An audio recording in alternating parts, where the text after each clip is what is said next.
لە ئێستادا خولی نوێمی فستیڤالی بابل بەڕێوە دەچێت بێگومان هەمە ئاهەنگی لە نێوان با بڵێن هونەرمەندانی کوردستان و هەروەها هونەرمەندانی شارەکانی تری عێراق هەمیشە بەردەوامی هەیە و ساڵانە چەندین فستیڤاڵ و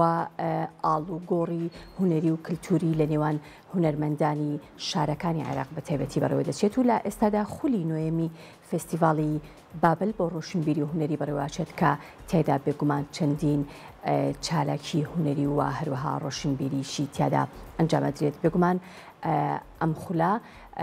تێدا گروپی مۆزیکی مەحوی لە شاری سلێمانیەوە بەشداریان تێدا کردووە و بێگومان تێدا چەندین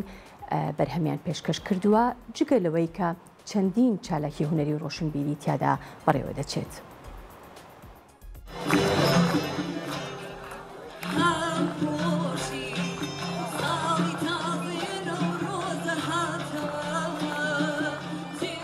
خولی نوێمی فستیڤاڵی بابل بۆ ڕۆشنبیری هونەری بەڕێوە دەچێت کە چەندین چالاکی هونەری و ڕۆشنبیری لەخۆ دەگرێت.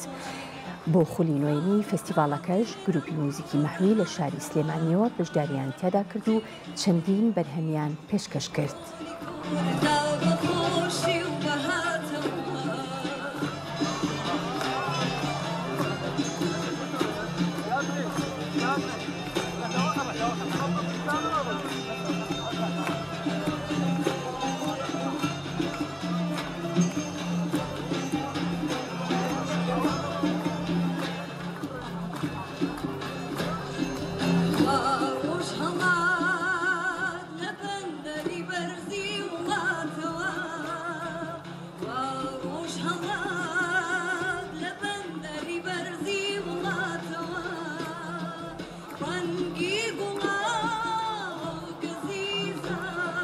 شفقت شوق ذاته